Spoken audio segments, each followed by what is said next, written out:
Armando Hasudungan, Biology and Medicine videos. Please make sure to subscribe, join the forum and group for the latest videos. Please visit Facebook Armando Hasudungan. In this video, we're going to look at the mechanism of breathing. Before we start, it is very important to understand the concept of gases and pressure.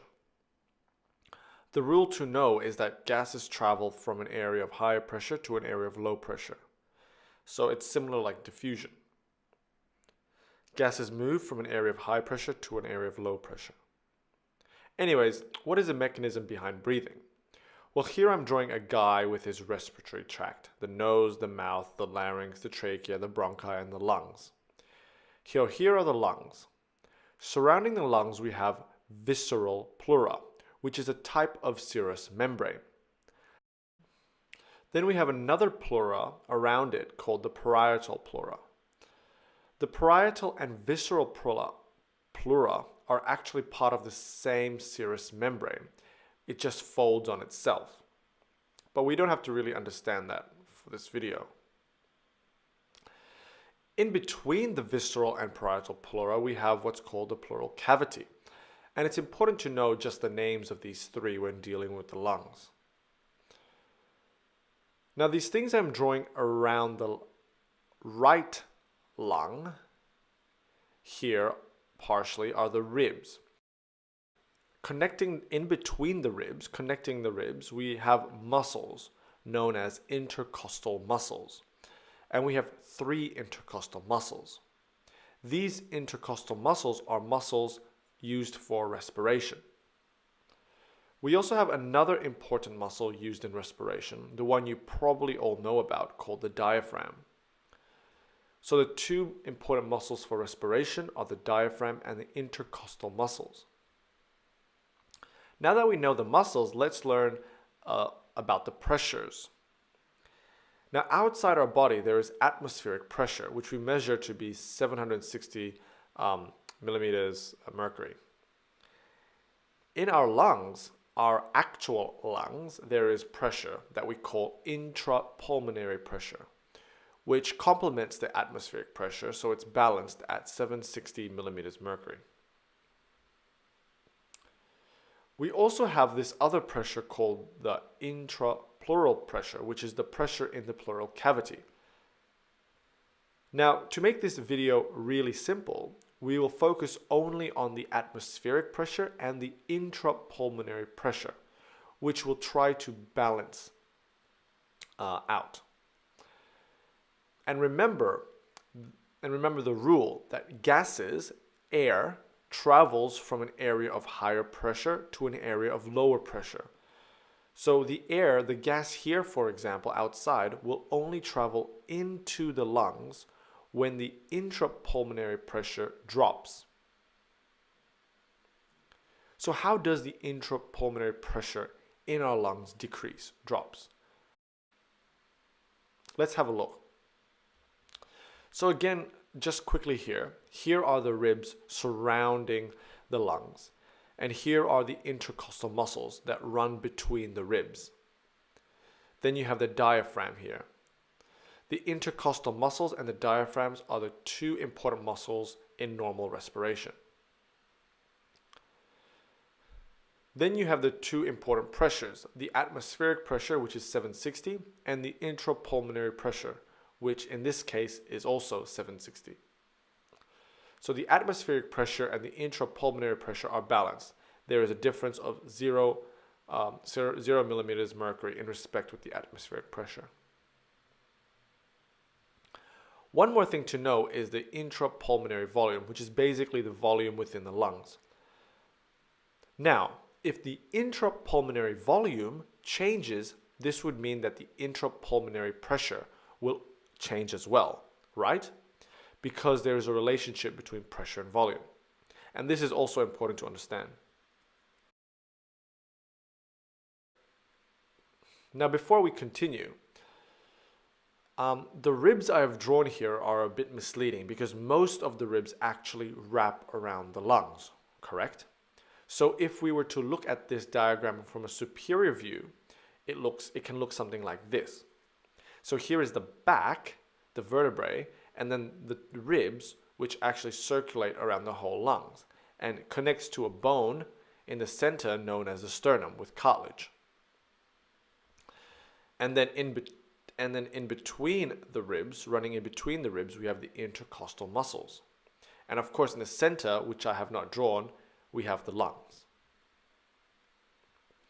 So let's look at inspiration, the mechanism of inspiration. So here again, we have the lungs and the pleura, and then we have the diaphragm below the lungs. What happens in inspiration is that the volume within the lungs will actually increase.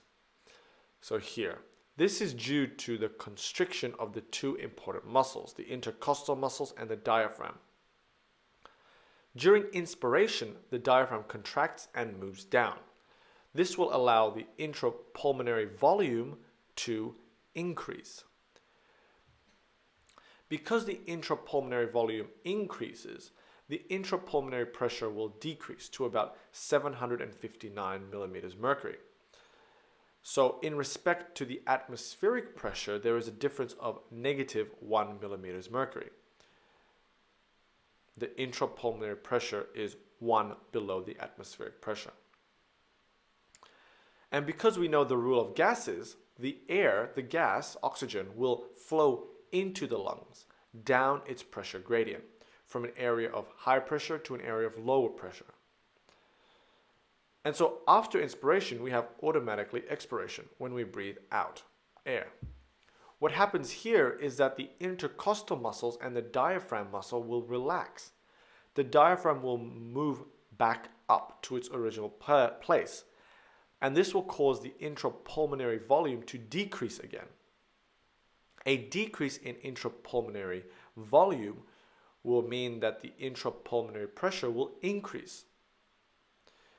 And the intrapulmonary pressure will increase to 761 millimeters mercury, 1 above the atmospheric pressure. And so knowing the rule of gases, gases will move out from the lungs into the air outside, down its pressure gradient. Hope that makes sense. Then from expiration, we have inspiration again, and the cycle continues. Of course, we have some voluntary control over our breathing, and we can hold our breath. But this only lasts a short time before our brain overrides our voluntary control. Now that we get the gist of what's happening in inspiration and expiration, let's put all of this together and look at the concept of the mechanism of breathing from different angles. So here I'm drawing the superior view of the ribs, and we're looking at what happens to the rib cage essentially. And here I'm drawing the side view of a person with his ribs and lungs. And so here we have the diaphragm in dark red I'm drawing here.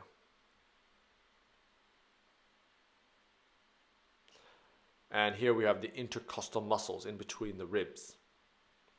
So in inspiration, the diaphragm will descend and the intercostal muscles will contract like so. And this will essentially expand the rib cage, and the rib cage will rise. This will cause the thoracic cavity volume to increase. And an increase in thoracic cavity volume will mean that the intrapulmonary volume will also increase, which will lead to a decrease in intrapulmonary pressure. A decrease in intrapulmonary pressure means that gas can flow from a higher pressure to lower pressure, so from the outside to the inside, so gas flows into the lungs. Then we have expiration.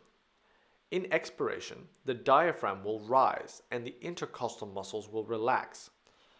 And so the thoracic cavity will decrease, will shrink, and the rib cage will descend. So the thoracic cavity volume will decrease. This will cause the intrapulmonary volume to decrease, and which will cause the intrapulmonary pressure to rise, to increase. And so gas will flow out from the lungs, from a higher pressure within the lungs to a lower pressure outside of the lungs in the atmospheric pressure. Hope that all makes sense, the inspiration and expiration mechanism of breathing. Of course, it's important to note that you have also accessory muscles that are used in breathing. So these accessory muscles used are the sternocleidomastoid muscles and the scalene muscles. Anyway, I hope you enjoyed this video on the mechanism of breathing. Thanks for watching. Bye.